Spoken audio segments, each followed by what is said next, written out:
Hello students, आज हम practice करने वाले हैं एलिमेंट्री ऑपरेशंस ऑन मैट्रिक्स। ठीक है, तो हमने यहाँ पे सीखना है कि एक मैट्रिक्स, ये जो हमें गिवन एंड डिटर्मिनेंट, इस पर हम रो ऑपरेशन कैसे लगाएंगे। इस डिटर्मिनेंट को हमने इक्वल प्रूफ करना है B minus C minus A minus B and A plus B plus C के। तो ऑपरेशंस हम रो पर भी लगा सकते हैं और कॉलम पर भी लगा सकते हैं, वो हमारी चॉइस है।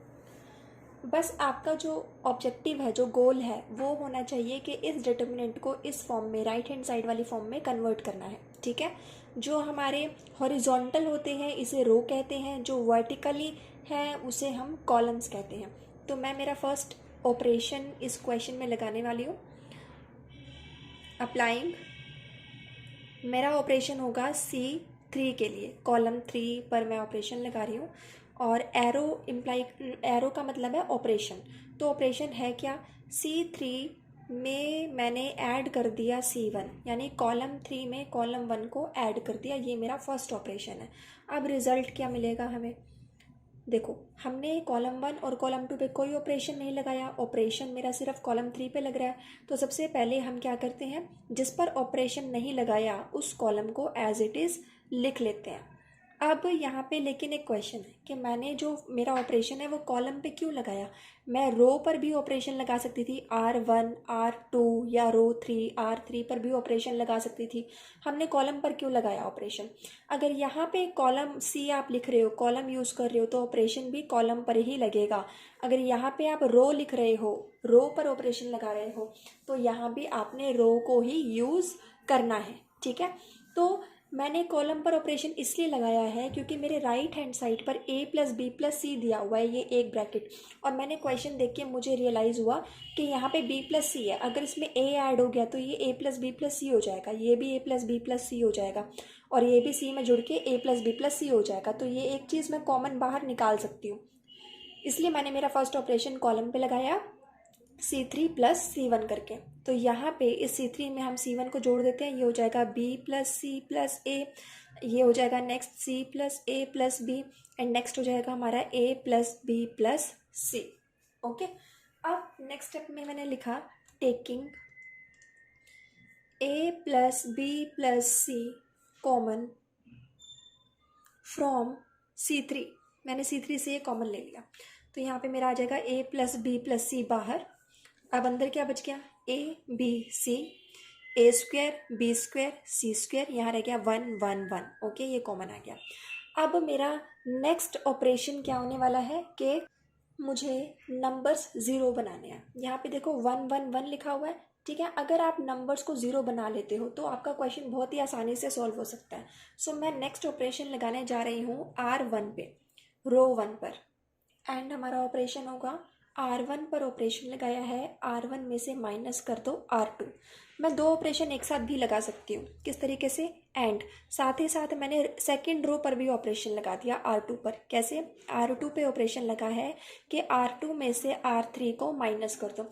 आपकी चॉइस है, आप कोई भी ऑपरेशन किसी भी तरह से लगा सकते हो, बस आपने इसके इक्वल प्रूफ करना है और मिस्टेक नहीं करनी है सॉल्व करते वक्त। सो यहाँ पे A प्लस बी प्लस सी हमारा पहले से ही बाहर कॉमन था। ठीक है, अंदर देखो R1 पे ऑपरेशन लगाए, R2 पे लगाए, R3 पे नहीं लगा। तो सबसे पहले ये वाली जो रो है, हॉरिजॉन्टली हमारे नंबर्स रो होते हैं, इसको मैंने एज इट इज़ उतार लिया।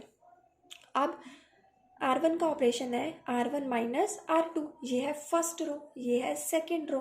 तो पहले R1 का नंबर R2 के नंबर में से माइनस हो जाएगा, A माइनस बी आ गया। फिर से R1 में से R2 माइनस करना है, यानी A square minus B square. यहाँ पे फिर से R1 में से R2 माइनस करना है, यानी 1 माइनस 1। अब R2 की बारी, R2 में से माइनस करना है R3, मतलब B माइनस सी। यहाँ पे बी स्क्वायर माइनस सी स्क्वायर, यहाँ पे 1 माइनस 1, ये हमारा यहाँ तक हो गया। अब आगे हमारे पास क्या बचा, देखो ये हमारे पास कुछ इस तरीके से आएगा कि अब मैंने नेक्स्ट स्टेप में लिखा कि taking A minus B common from first row and B minus C common from second row. अब हम कॉमन निकाल रहे हैं, A plus B plus C पहले से ही बाहर कॉमन था, ठीक है, यहाँ पे मैंने फर्स्ट रो में से a माइनस बी कॉमन ले लिया, तो ऊपर बचा क्या, यहाँ से a माइनस बी बाहर आ गया, यहाँ पे रह गया हमारा 1। A square minus B square क्या होता है, A square minus B square बराबर होता है a minus B and a plus B के। ओके, अब a माइनस बी तो यहाँ बाहर कॉमन आ गया, तो यहाँ पे अंदर क्या रह गया, a प्लस बी, ये 1 माइनस 1 0 हो गया।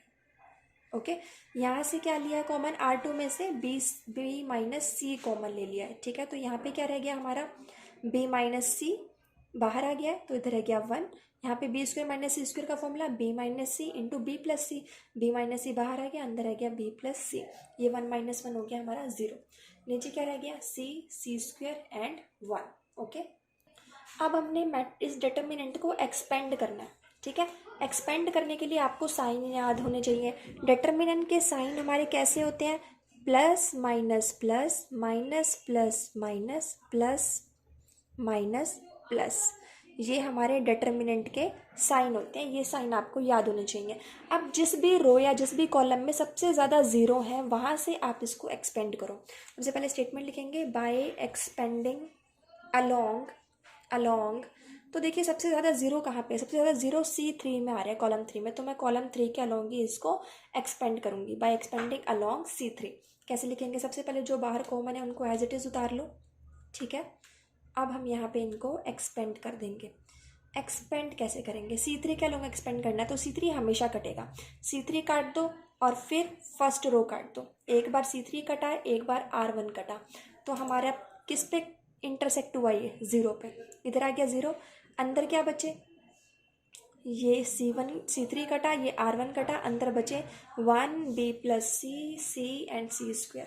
ठीक है, यहाँ पे 0 का साइन हमारा पॉजिटिव। अगला नंबर फिर से C3 कटेगा, लेकिन इस बार R2 कटेगा। C3 कटा, R2 कटा, इंटरसेक्ट हुआ 0 पे, 0 का साइन है नेगेटिव, तो इधर आ गया -0। और अंदर क्या बचे, C3 कटा, R2 कटा, अंदर बचा 1, इधर से a प्लस बी, इधर से c और यहाँ से सी स्क्वायर। ठीक है, ये हमारे पास बच गए। अब फिर से दोबारा से C3 कटेगा, लेकिन इस बार R3 कटेगा। C3 गया, R3 कैंसिल, किस पे इंटरसेक्ट हुआ, 1 पे, 1 का साइन क्या है, पॉजिटिव, तो यहाँ आएगा +1। अब क्या नंबर्स बच गए, C3 कैंसिल, R3 कैंसिल, अंदर बचे 1 a plus B, 1 b plus C, ये नंबर्स बच गए। ये हमने डिटर्मिनेंट को एक्सपेंड कर दिया। ओके, अब आगे इसको सॉल्व करते हैं। a plus B plus C common था, a माइनस बी भी कॉमन है, b माइनस सी भी कॉमन है। यहाँ पे ये 0 इससे मल्टीप्लाई होके ये तो पूरा हो गया 0, माइनस ये 0 भी इससे मल्टीप्लाई होके ये पूरा हो गया 0, +1। इसको सॉल्व करते हैं, 1 मल्टीप्लाई बी प्लस सी, 1 मल्टीप्लाई बी प्लस सी, बीच में आता है माइनस। जब भी इनकी क्रॉस मल्टीप्लाई होती है तो बीच में माइनस आता है। एंड ध्यान रहे हमेशा आप पहले ऊपर से नीचे, यहाँ लेफ्ट से राइट इधर मल्टीप्लाई करना है, ये वाला मल्टीप्लाई बाद में, फर्स्ट ये मल्टीप्लाई, फिर माइनस, फिर इसको इससे मल्टीप्लाई। अब 1 multiply a plus B. Okay, अब इसको सॉल्व कर लेते हैं, a plus B plus C, a minus B minus C, यहाँ क्या बच गया, मल्टीप्लाई कर लेते हैं इसको, b plus C minus a minus B, plus B से माइनस बी कैंसिल, तो ये हमारे पास आ गया है a minus B minus C and c minus a which is equal to right hand side, hence proved. इस तरीके से हमने एलिमेंट्री रो ऑपरेशंस अप्लाई करने होते हैं मैट्रिक्स पे, और हमारी लेफ्ट हैंड साइड को राइट हैंड साइड के इक्वल लेकर आना होता है। ठीक है, देखो हमारी राइट हैंड साइड क्या थी, a plus B plus C, a minus B minus C minus A, and answer में भी हमारा यही निकल के आया है। ठीक है, a plus C, a minus B minus C minus A. So ये आप एलिमेंट्री रो ऑपरेशन लगाकर किसी भी क्वेश्चन को सॉल्व कर सकते हो। Thank you.